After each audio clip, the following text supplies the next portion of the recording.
Hi, it's Miss Wright. Welcome to my humble abode.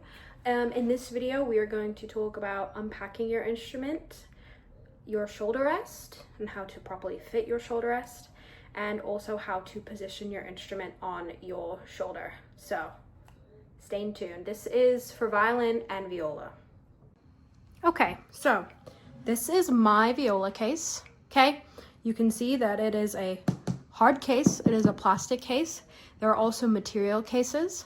Material cases a lot of the times come with pockets that you can put your books in and other stuff. Hard cases usually don't have that. You can get hard cases that have pouches on the back, just like this one, okay? But it's not a requirement. It's just something extra to have. If you have a fabric case, a lot of the times you will have zippers that they come from the back all the way to the front, and then they usually have a lock. Okay, so when you're unpacking your fabric instrument, you want to make sure that you are opening up, figuring out what kind of lock you have, unzipping, and then you either have a lock that you need to squeeze like this, or you might have a lock that you need to push down. A lot of the times, the people that are renting out instruments do actually not lock the case, okay? It's just a safety feature that you can use if you want to. If you have a case kind of like mine, you will probably have some kind of buckles on the side. So what I'm gonna do right now is I'm laying the instrument flat on its back. As you can see, the instrument does not have its handle facing up. It is flat on its back. So you can either do this on a surface like this, or if you're in a classroom, you can do this on your lap. You want to try and not do it where it's on the floor and you're kind of sitting. You want to do it more on a stable place. So first I'm going to take all of my latches off. And I'm going to open up my instrument case. So this is my instrument case. You'll notice a few things. I have a cover. This cover is for dust or any animal fur. Okay, so it's very important that you do not lose this. Okay, because you want it to protect your instrument. So I'm going to take that off right now. You will see that I also have a cleaning cloth. Looks a little bit like this. Okay, it's similar to a glosses cloth, but it's a little bit of a different texture. You can see it's different from a beach towel or anything like that. There is not really anything catchy. Okay, it's very soft. Okay. We use this to clean off of our strings once we are done playing. So we wipe the front and then we wipe underneath. This is mostly for rosin purposes, but you can also, if you have any dirt. So for example, down here, I recently was doing a performance and I was wearing makeup and I need to get some cleaner on this and I need to clean this up soon. And I can use this or I can use something else. So I'm going to put this to the side. I also have rosin. Now there are many different kinds of rosin. There is light rosin and then there is dark rosin, okay? Mine just happens to look like this, okay?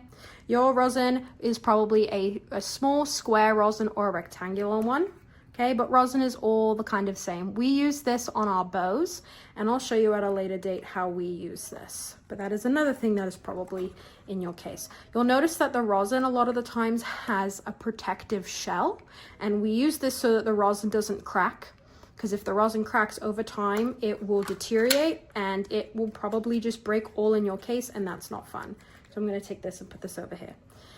Another thing you probably have is a shoulder rest. My shoulder rest looks a lot different than yours, is because this is more of an expensive shoulder rest. I will show you your shoulder rest in a little bit. A lot of you have Everest shoulder rests. Some of you have Kuhn shoulder rests. But this is the one I have. You'll see that the shoulder rest, of course, has the body and also has 2 feet, okay? So you see that they have this little tiny claw feet, okay? The claw feet is what grabs onto the side of the body of the instrument, okay? We want to make sure that they're facing inwards, just like this, okay? And then, as you probably see, there is my bow up top, okay? Do you see how the hair is facing downwards? The hair is not facing up. The frog is on the right-hand side, and the tip is in this little tip protector, because the tip is the most delicate part of the bow. So this is how your case should look.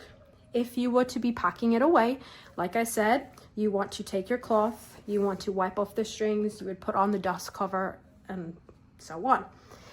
Now, if you are leaving this at home, you want to think about a couple things. You want to think about the temperature of your home. You want to think about where is the best place to keep your instrument. We want to try and keep our instruments somewhere between like 60-ish degrees to 70-ish degrees. So I like to keep my home around 70 degrees. So my instrument's pretty much fine anywhere. However, I wouldn't keep my instrument, for example, in my basement, because my basement tends to be a little bit colder. You also want to make sure that the humidity isn't too bad, right? If it feels sticky for you, it's going to feel sticky for your instrument, okay? Now, when you're, like I said, you're not using your instrument, you want to try and keep your instrument case closed, and you want to try and keep it probably in a space where small animals or large animals or, you know, your siblings cannot get to it. So maybe if you have a cabinet or something that you can put it on top of, just somewhere that is pretty safe. You do not want to keep the instrument standing up vertically. You want to try and keep it horizontally, so it's flat, because if it's vertical, what's going to happen is that something might knock it and it might come down and it might damage the instrument, okay? Now, if you're moving the instrument and it is outside of its case, you always want to handle the instrument by the neck, because the neck is pretty much the most sturdy part of the instrument. As you can see, it's a pretty thick piece of wood, okay? We don't want to handle the instrument by the chin rest or by the scroll. I like to use the analogy of a toddler. You don't want to hold a toddler by the head, and you don't want to hold the toddler by the feet. You want to hold a toddler kind of more near its body, support its neck, so on and so forth. So yes, that is how your case should look.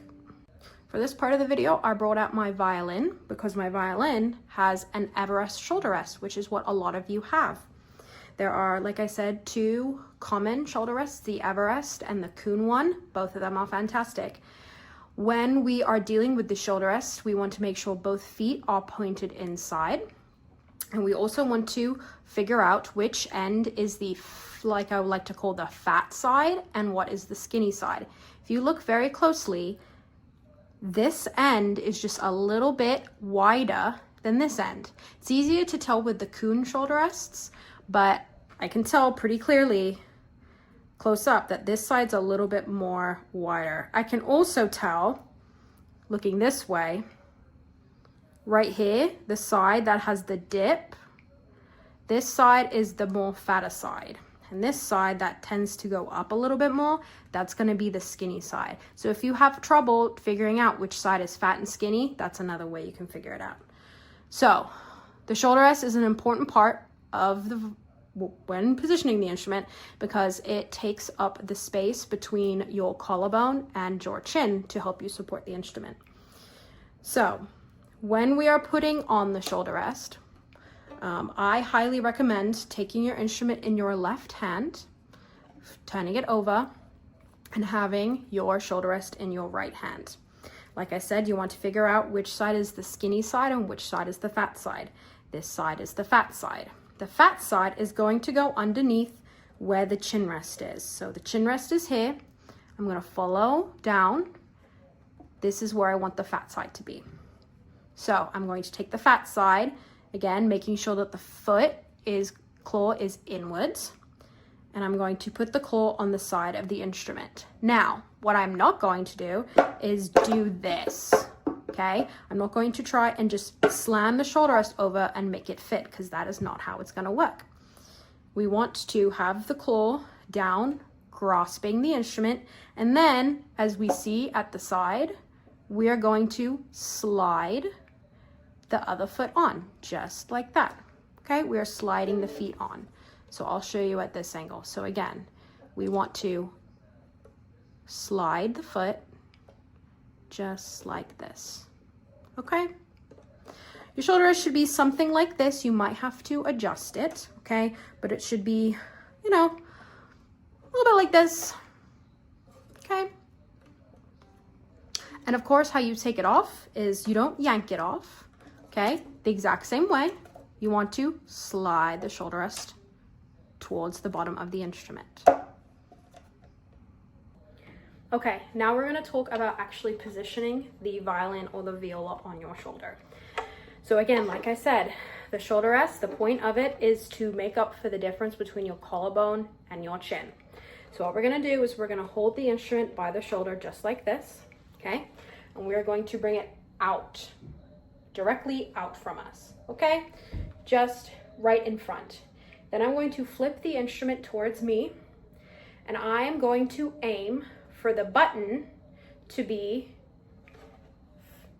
here, and then I'm putting it over like this, okay? So the button shouldn't be directly touching my throat, okay? The button is right here on my throat. The button should be to the side. Notice another thing, I am not moving my head that much. I am lifting up my chin a little bit, and then I'm putting my chin down. My face is still directly, as you can see, towards the camera. I haven't really changed anything about my body. I haven't put my shoulders up. I haven't put my shoulders back. I haven't really done anything. The point of playing the instrument like the violin or the viola or the cello is complete relaxation and just a tense-free body. So if you feel like you're doing this with your instrument, something might be wrong, like your shoulder rest might not be fitted correctly. The feet are adjustable, so the foot that is underneath your chin rest area can help shorten the distance between your chin and your collarbone. So if you have a really long neck, you might need to increase the distance. If you have a chest that is a little bit more concave, you might need to increase the distance here. The whole point is so that it's comfortable and that the instrument is like a tabletop. We want to make sure that the instrument is not on our chest and is not pointed downwards and is not pointed upwards. We want it to be flat like a table. Now, you might be asking yourself, well, I am left-handed. Does that mean that I put my instrument on my other shoulder? No. No matter what, if you're left-handed or if you're right-handed, your instrument is always going to go on your left shoulder. Okay, so I'm going to position my instrument one more time. So I put it out in front of me, just like this. I hold the instrument by the shoulder. I hold it by its left shoulder.